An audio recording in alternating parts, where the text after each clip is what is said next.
para que nós possamos receber tudo que é de bom dos nossos corações hoje. Que seja feita a vontade de Deus. Obrigado. Vou me levantar pela minha voz, esperar o meu amado chegar. Quando ele chegar, vou convidá-lo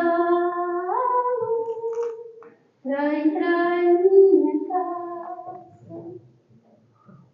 Isso é tudo que preciso, isso é tudo que mais quero. Estou desesperado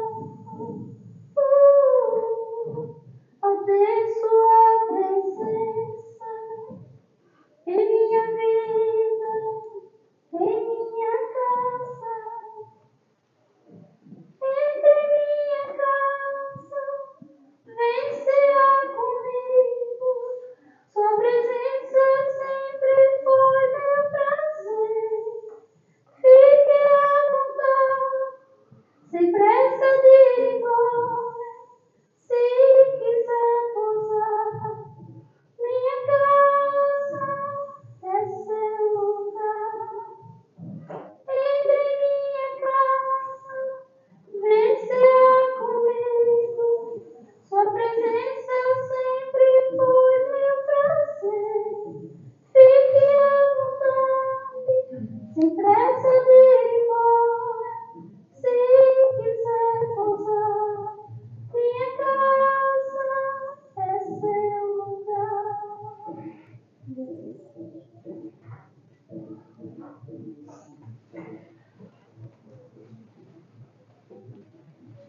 Boa noite a todos. A mensagem da noite, do livro Gotas de Esperança, de Lorival Lopes. Tem como título A Fé é Tranquila.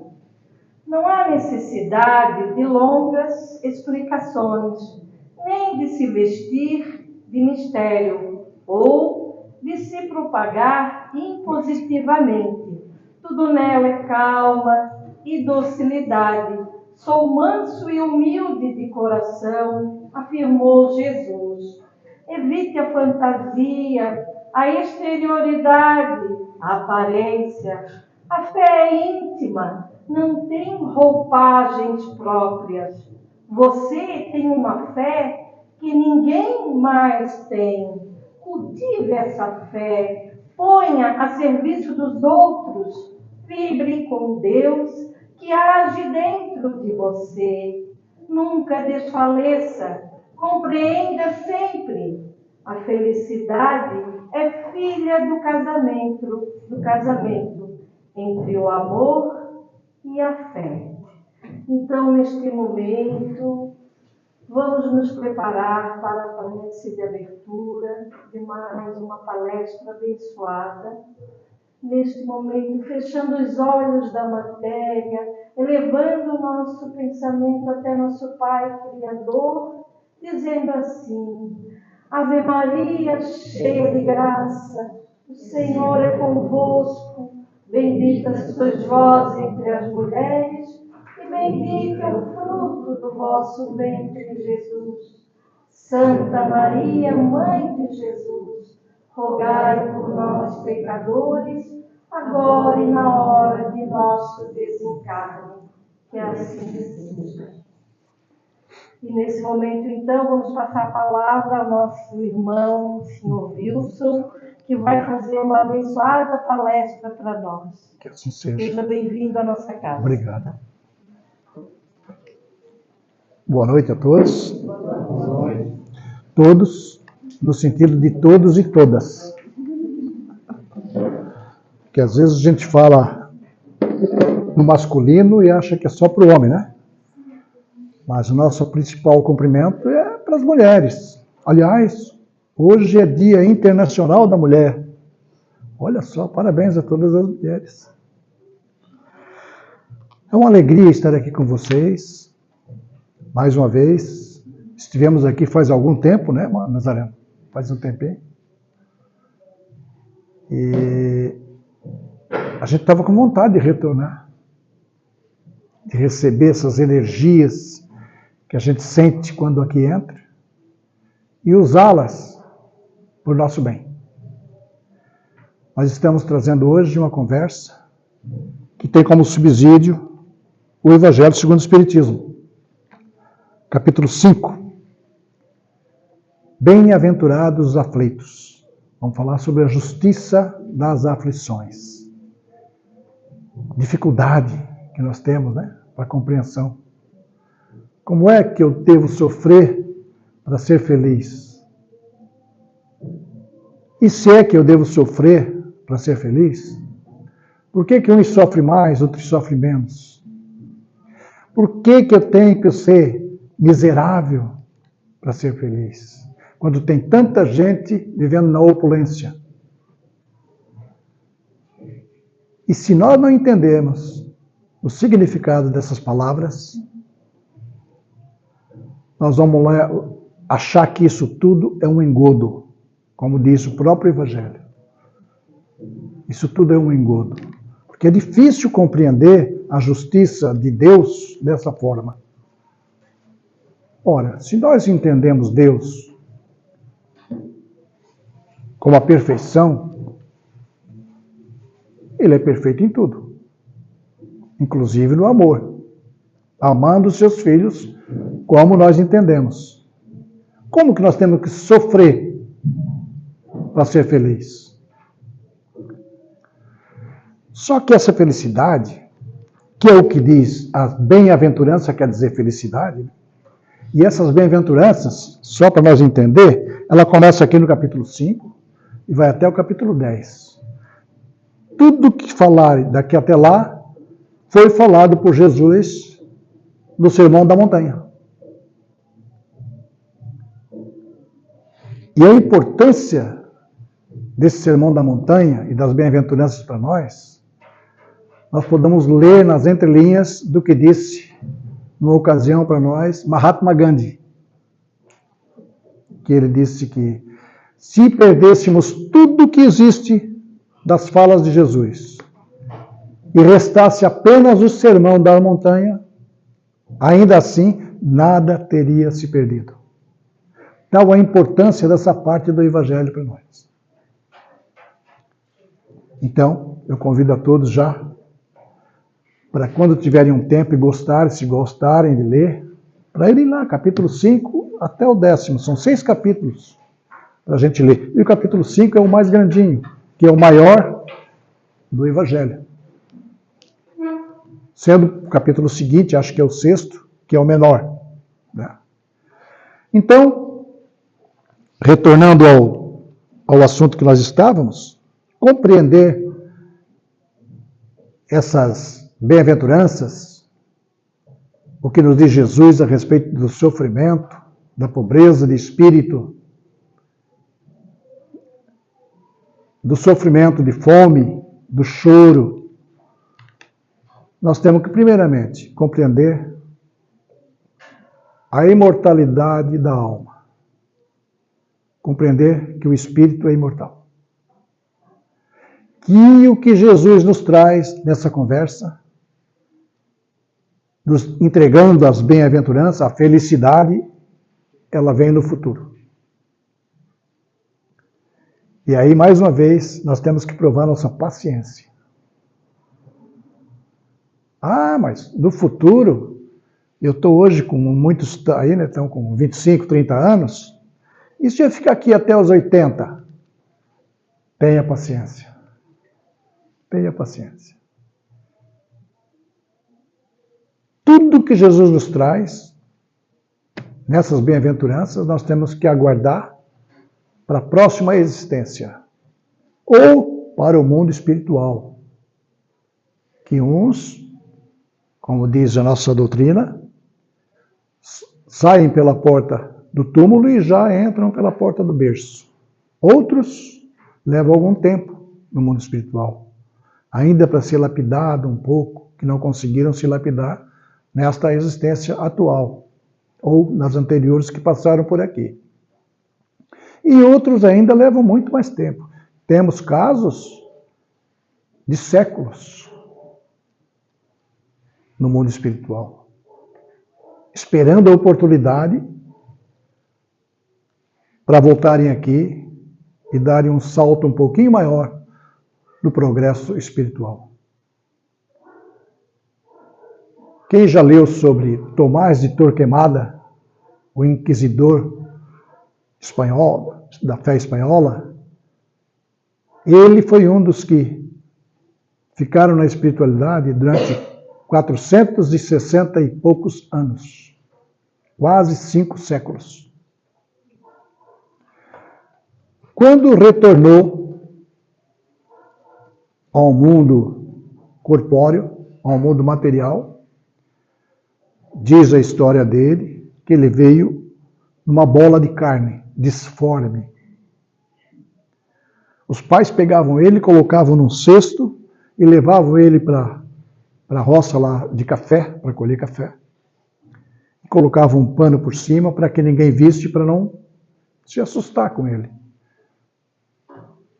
400 e poucos anos. Então, quando a gente pensa assim, ó, reencarnação, e a gente vê a atualidade, e cada um está no seu direito, vamos dizer assim, tem o seu livre-arbítrio, e a gente vê na atualidade quão poucos querem filhos. Eu costumo brincar, né, dizer assim, né, muitos não querem filhos hoje. Na minha época, nós tivemos família vizinha lá do meu pai que teve 16 filhos. Era outra época, claro que era. Meu pai e minha mãe tiveram 8 filhos. Um tio meu também teve 8. Então a oportunidade era grande, né? E hoje o número de desencarnados é bem maior. E as oportunidades são pequenas. Às vezes, a gente encontra jovens que a gente conversa e diz, não, eu não quero ter filho. Vou ter um cachorrinho, ou um gatinho, castrados, para não gerarem outros gatos e cachorros. Cada um tem o seu livre-arbítrio para querer ou não querer, e sabe o que pode ou não pode para si. Porque a dificuldade hoje para se criar um filho é grande. Hoje, geralmente, sai de casa o homem e a mulher para o trabalho. Diferente de antigamente. Antigamente saía o homem, que era o provedor de tudo, e a mulher ficava em casa cuidando dos filhos. Era mais fácil.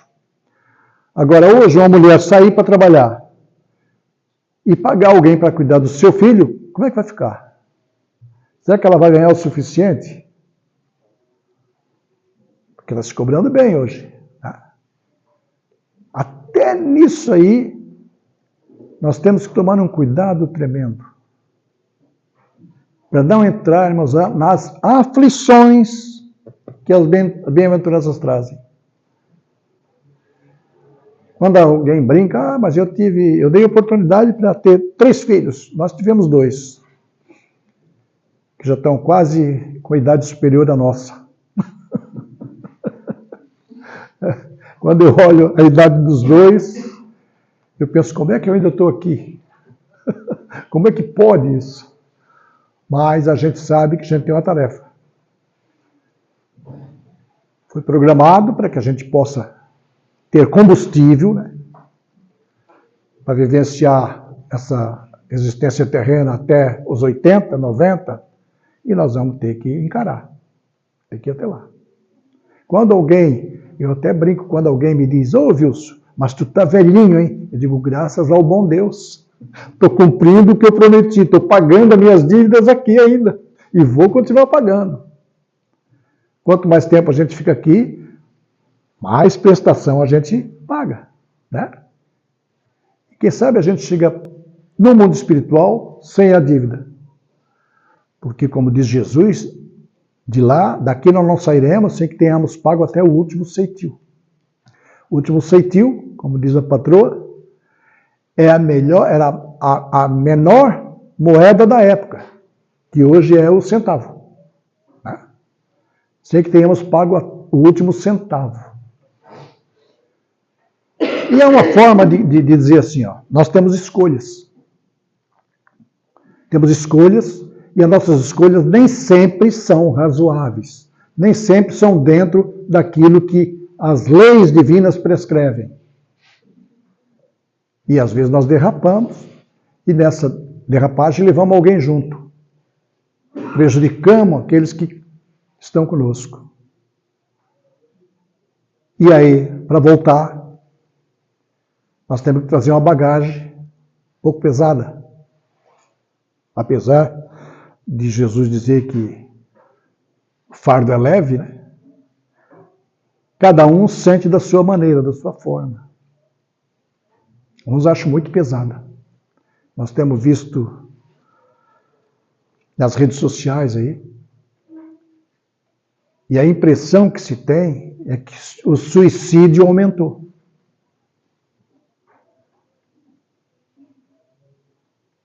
Era menos pessoas fazendo essa escolha. Hoje é muito suicídio.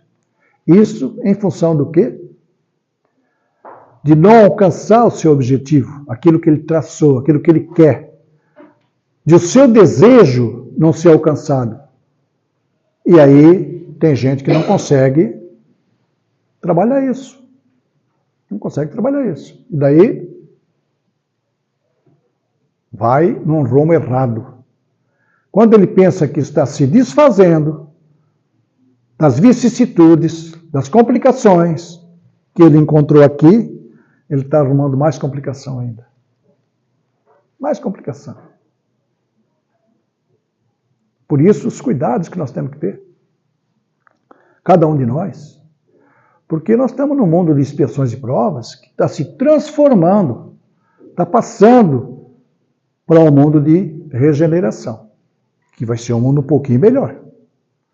Eu particularmente, já acho esse nosso mundo bom, muito bom. Nós temos aqui o mar, ali temos um rio, ali temos uma cachoeira, ali temos a serra, e nós temos, vou dizer assim, ó, o privilégio de estar morando aqui, né? De estar morando por aqui. Porque em 2 horas, 2 horas e meia, nós estamos na serra. Ah, lá está muito frio, voltamos para o litoral. Aqui esquentou demais, vamos para a serra. Olha só que maravilha que é isso. E além de tudo isso, olhando essas belezas que tem na natureza. Eu viajava muito lá para a serra, eu era representante comercial e morava em Criciúma na época. E a cada 15 dias a gente subia a serra para trabalhar lá em cima. Eu dizia para os meus amigos lá, meus companheiros, que coisa linda que estava essa serra nessa viagem que eu fiz. E eles olhavam para mim, alguns olhavam para mim e diziam, que é isso? O que tu vê de bonito naquilo lá? Mas a gente vê.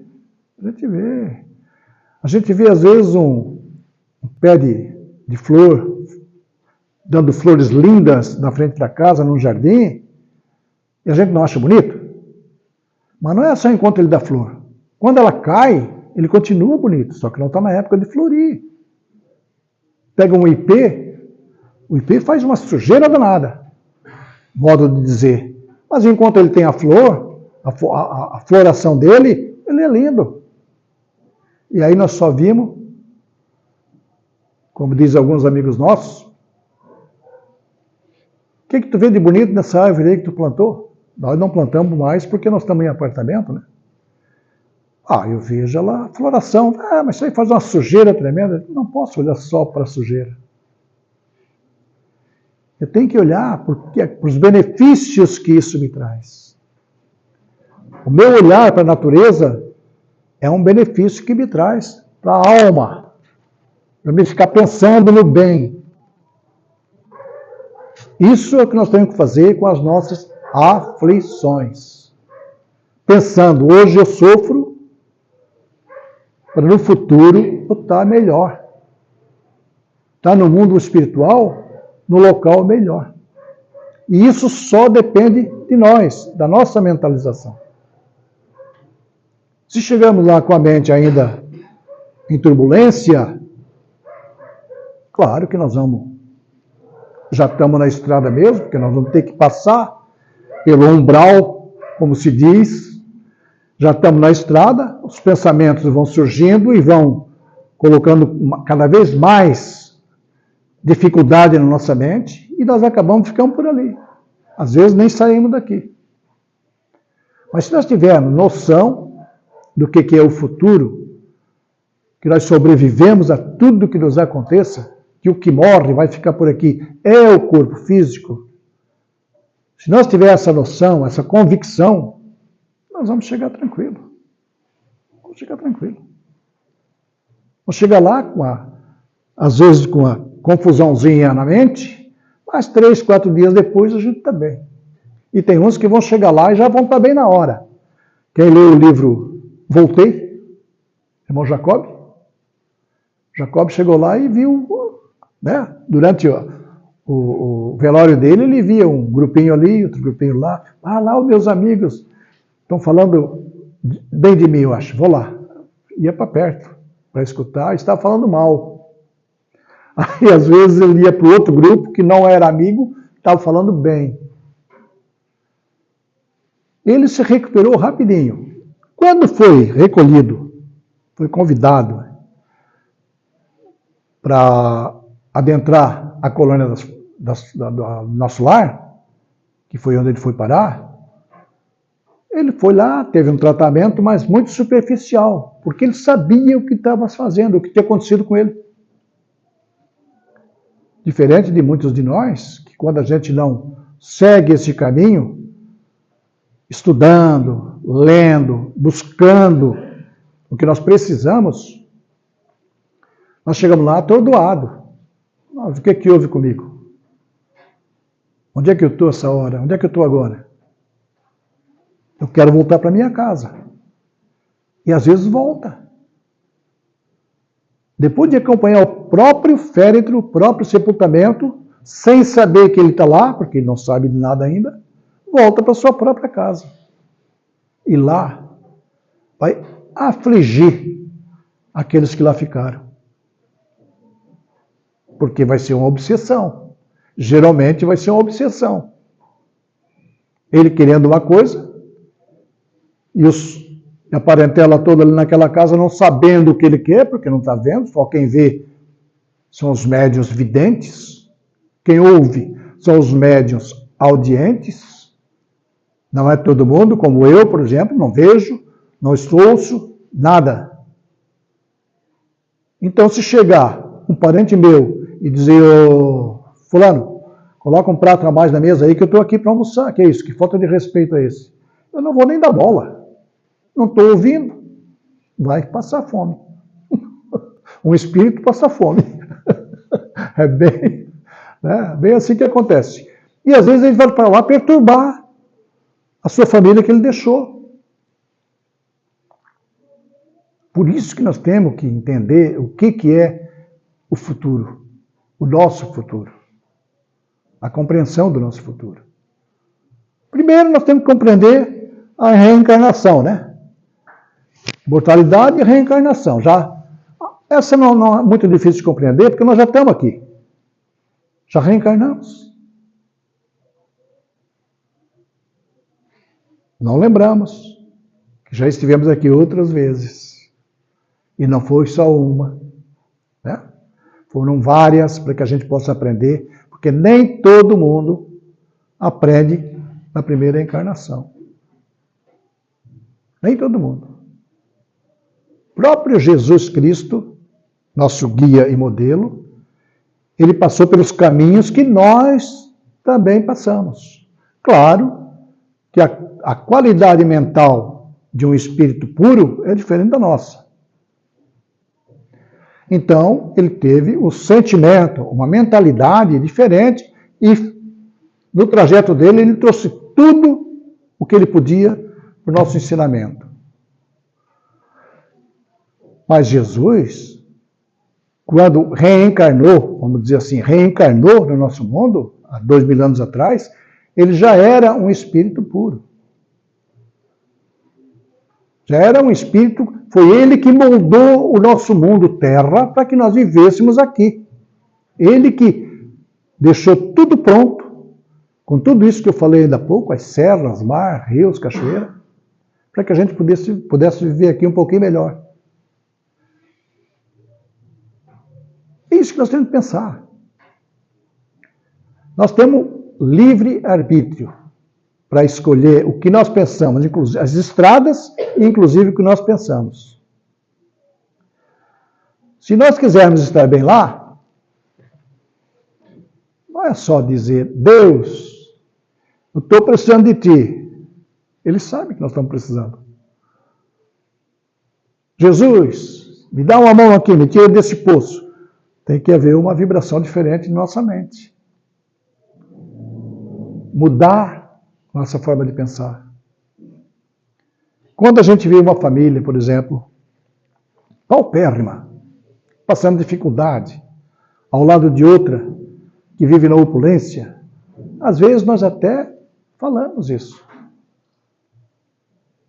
Isso é castigo divino, isso é castigo de Deus. Deus não castiga seus filhos, de jeito nenhum. Deus quer o bem de todos nós. Nós caímos nessas armadilhas e acabamos retornando na próxima reencarnação para resgatar os equívocos que nós cometemos. E aí não gostamos muito.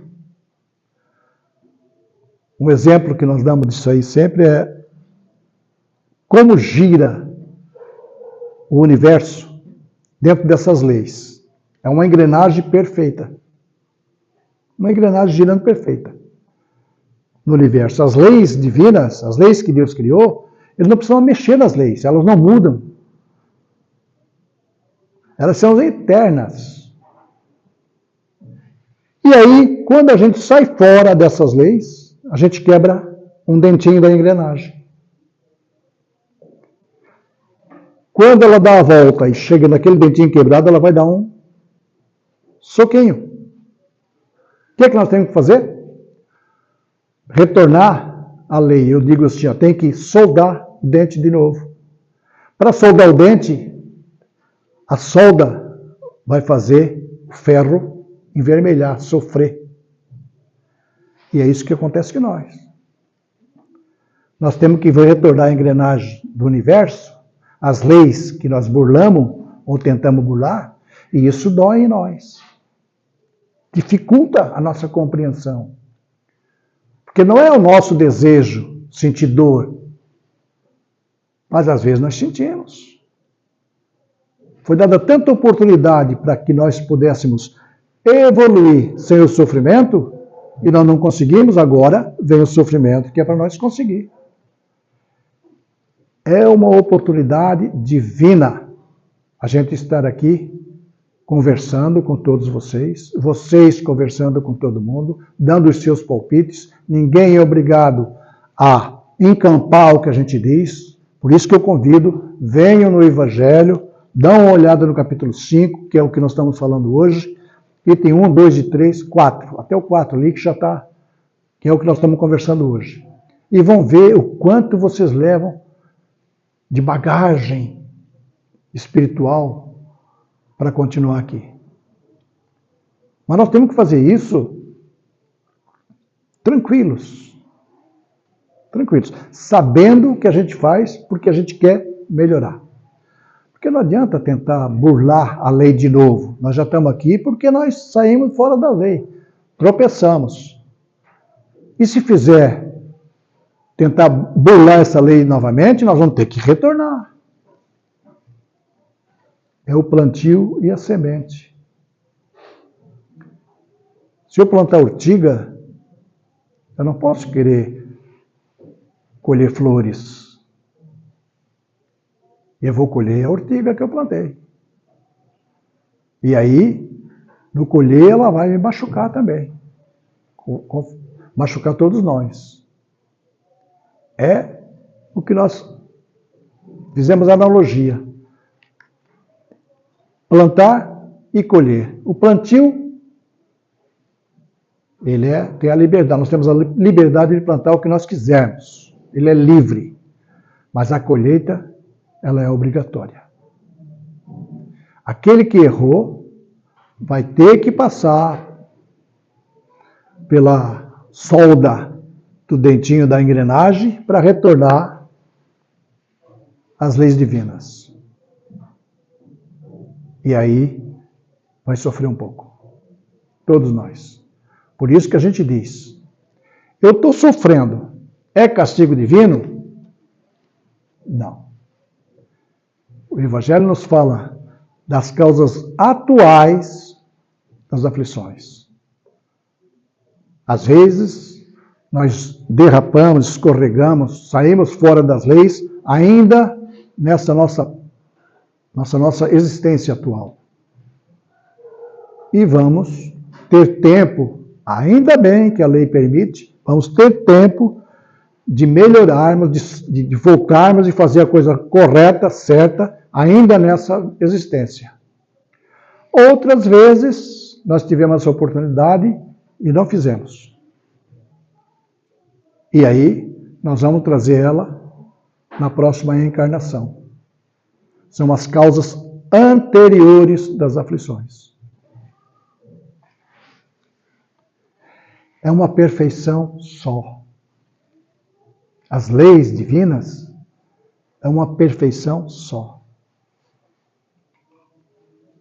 E o Espiritismo nos facilita isso, porque é a única doutrina que nós lemos até agora que nos traz o bom senso. Tudo aqui está dentro do bom senso. Não falha jamais. Buscamos, mas o Wilson é fanático. Nem um pouco. Nem um pouco. Eu, às vezes, até procuro alguma coisa dentro das nossas obras que saiam fora desse bom senso que Kardec nos trouxe aqui. Os espíritos nos trouxeram, né? Para ele organizar aqui. Mas não acho. Não acho nada que possa sair do correto. E tem pessoas, aqueles que já trazem o dom de criticar, né? Que vão para as redes sociais criticar o Espiritismo. Se bem que todas as doutrinas religiosas recebem críticas, né? O catolicismo ainda está aí até hoje, depois de tanto tempo, recebendo crítica. Evangélicos, até hoje, recebendo crítica. Imagina nós, doutrina espírita, tão nova como é, não vai receber crítica? Vai receber, e nós temos que saber lidar com isso. Porque aquele que critica é porque ele acha que onde ele está é a verdade. Nós, quando recebemos crítica de alguém que venha denegrir a imagem do Espiritismo, nós também não ficamos quietos. Nós falamos com jeito, né? Sutilmente, tentando incutir nele o pensamento diferente daquele que ele traz. Nem sempre é possível. E aí a gente tem que deixar. Se é assim que tu pensa, tudo bem. Principalmente dentro da nossa própria família.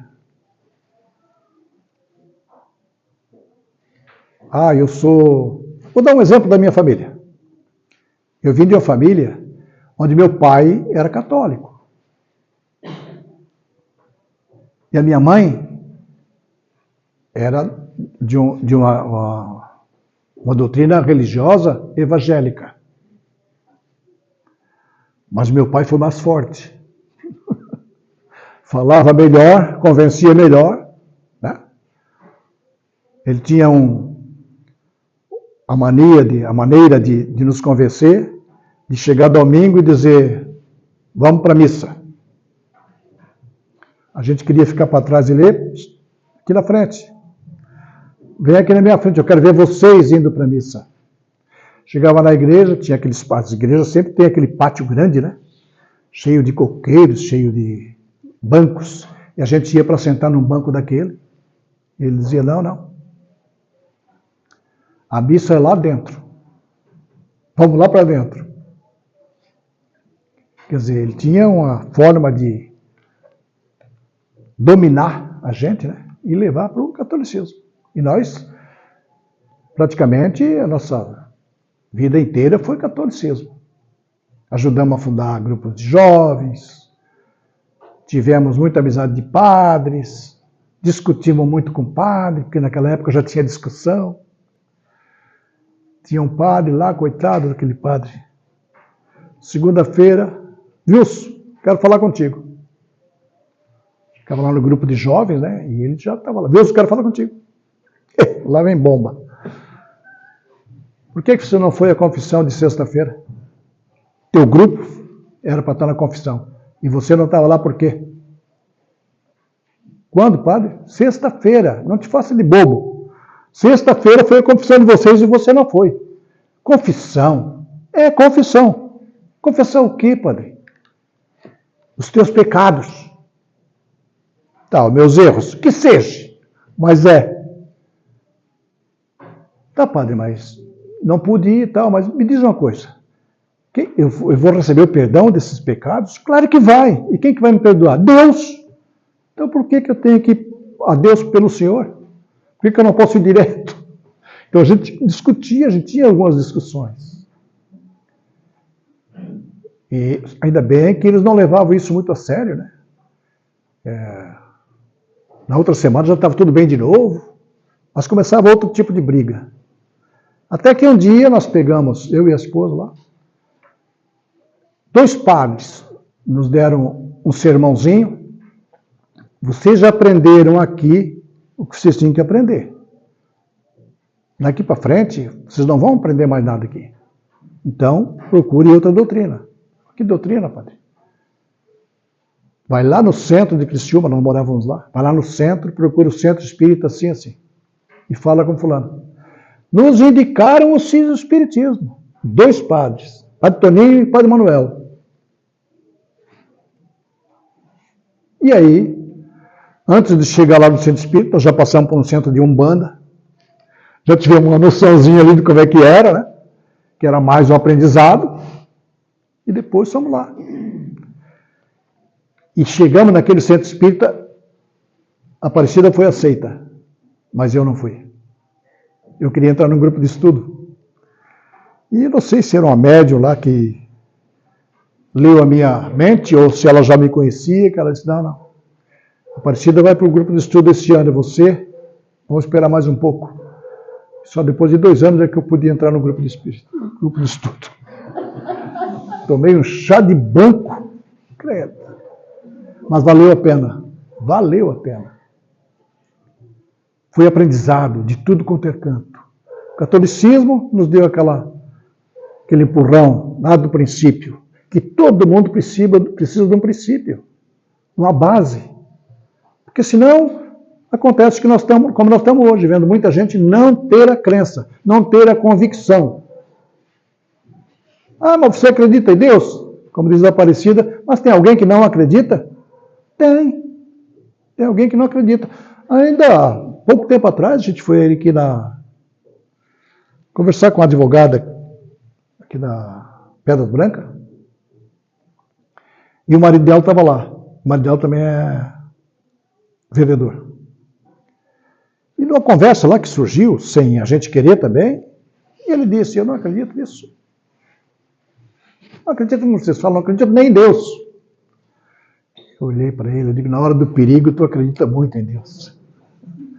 A primeira coisa que a gente diz quando está no perigo, o que é? Ah, meu Deus. E ainda olha para cima, né? Como se Deus estivesse muito longe. Ah, meu Deus. E ele está aqui. Está dentro de nós. Nós não saímos fora ainda do nosso tema, não, tá? Nós estamos dentro do tema. E chegamos aqui para dizer assim, ó. Quando nós temos a convicção em Deus, no Criador, temos a convicção da imortalidade, Temos a convicção na reencarnação, na multiplicidade dos mundos habitáveis e na comunicabilidade dos espíritos. Quando a gente tem essa convicção, a gente pode dizer assim para si mesmo, olhar no espelho e dizer, Wilson, tu estás bem, hein? Tu podes se dizer um espírita, porque são essas as convicções que nós precisamos ter. Porque senão, como eu venho falando até agora, vocês vão sair ali na rua e vão dizer, esse cara está doido. Está fora da casinha, como muitos já disseram para nós, né? Não, fora da casinha. Pode ser, né? O Chico também estava fora da casinha, né? Mas olha o bem que ele fez para essa humanidade. Chico Xavier. Olha o bem que o Divaldo Franco fez para essa humanidade. E quantos estão aí ainda no anonimato, fazendo o bem para todos nós? De vez em quando surge uma coisa diferente aí, nos trazendo mensagens. Mas tem que ter convicção, né? Chico não discutia com ninguém. Não, eu não acredito nisso. Tudo bem. Você. Ô Chico, me disseram que... Me convidaram, meus amigos lá me convidaram para ir para o Espiritismo. Disseram que aqui não é bom para mim. Nessa doutrina que eu estou. Meu filho, está se sentindo bem? Estou. Fica aí. Não vem para o Espiritismo. Vai piorar. Porque tem muita gente que acha que o Espiritismo vai entregar um tapete vermelho para a gente, né? E dizer, ó, vem, que aqui está tudo melhor. Quando a gente entra no Espiritismo, piora. Quando a gente começa a estudar o Espiritismo, aumenta a responsabilidade. A gente começa a entender o porquê de estar no Espiritismo. E vai tendo mais trabalho. Vai tendo mais trabalho. O sacrifício é maior. Mas no final, a gente aceita tudo. Aceita tudo pelo bem que nos fizeram e pelo bem que a gente pode fazer. Porque nós estamos aqui, neste mundo, para aprender a amar. É os 2 mandamentos. Amar a Deus sobre todas as coisas e ao próximo como a si mesmo. Então nós temos que aprender a amar, a nos amar, tendo esse conhecimento que eu falei ainda há pouco, para depois amar o próximo. Deus nem fala, porque nós temos que amar Deus desde a criação, né? Fomos criados. Já agradecemos. Quando a gente compreender dessa forma, alguém vai dizer, está num sofrimento doido, rapaz. O que é isso? Não estou sentindo nada. Não estou sentindo nada. É como um corte no dedo. Eu corto o dedo, correu um pouquinho de sangue, eu já quero desmaiar. Aparecida corta o dedo, dá uma chupadinha para tirar o sanguinho dali, a gente corre para lá, Aparecida, cortou, não foi nada isso aqui. É assim, a dor é diferente em cada um. O trabalho também, a dor do trabalho também, do trabalho de revigoração da alma, do nosso entendimento, do nosso pensamento. Também é diferente para cada um de nós. Por isso que a gente tem que tomar cuidado lá dentro do nosso lar, com a nossa família. Foi rápido isso aí. Lá com a nossa família. Às vezes, hoje é difícil, mas eu vou falar mais uma vez.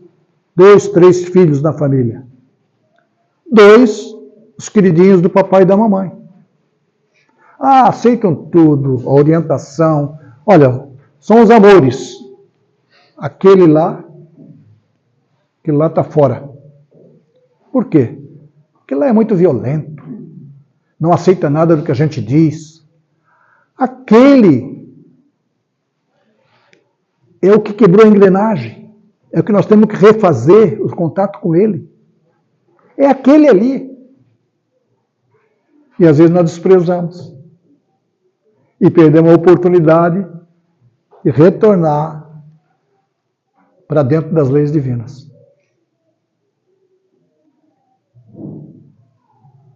Uma pessoa falando, vou contar o teu caso, posso? Posso? A pessoa falando com a Aparecida e disse, eu queria que tu falasse com a minha esposa. Por quê? Traz ela aqui, nós vamos conversar, mas por quê? Ela não se dá com o filho não se dá com ela, desde que era bebê. Ele entra por uma porta, ela sai pela outra. Mas existe isso. Existe essa condição que o espírito tem a necessidade de passar para aprender um pouco melhor o que é o amor. O que é o amor. Perguntaram uma vez para uma mãe de filhos também. Qual é o filho queridinho da mamãe? E ela disse, aquele que naquele momento tiver mais necessidade do meu amparo. Que resposta, né? Aquele que estiver precisando mais de mim naquela hora, naquele momento. E muitas vezes nós saímos fora dessas leis e passamos pelas aflições que o Evangelho nos traz. Não acreditando, não tendo convicção, nem do mundo espiritual daí nós temos, né? Tem gente que ainda tem medo do espírito. Se vai olhar no espelho e descobrir que é um espírito, vai correr 10 quilômetros. Gente, a gente faz umas brincadeiras às vezes para não ficar muito maçante, né? Porque tem página do Espiritismo, do Evangelho inclusive, que é maçante. Se a gente não fizer brincadeira, aí daqui a pouco começa a levantar, vai embora, outro vai embora, outro... aí não dá. Ainda bem que hoje ninguém foi embora. Tá? E ficou todo mundo olhando para mim. Não sei se é porque estavam entendendo ou se querem entender. Tomara que tenham entendido. Esta foi a mensagem que nós resolvemos trazer nessa noite aqui. Tá? Espero que todos possam ir lá no livro O Evangelho, dar uma olhadinha no capítulo 5, porque cada um vai entender da sua maneira, da sua forma. Mais um minutinho. Nós fizemos o Evangelho do Lar em casa faz muito tempo. Eu esqueci o tempo que faz. E o Evangelho que nós fizemos, nós marcamos lá a data que nós passamos por aquela página. Fizemos na sequência. E hoje, quando a gente vai fazer aquela mesma página, a gente entende um pouquinho diferente, a gente comenta. Eu e ela fizemos sozinhos, né? Só nós dois em casa. A gente comenta, olha, nós passamos por aqui tal dia, de tal ano. Eu não entendi dessa maneira. A gente pensa que não evolui. Mas tu passa 2, 3 anos, 5 anos e o teu pensamento muda. O que é isso? A forma de olhar o outro muda. O que é isso? Evolução. Progresso. Progresso. E às vezes nós não acreditamos. Mas não tem problema. Deus não quer nada na marra. É tudo vagarosamente. Obrigado pela atenção de todos vocês. Tenham todos um bom retorno aos seus lares, na paz de Jesus e dos bons espíritos que aqui estão. Muito obrigado a todos vocês.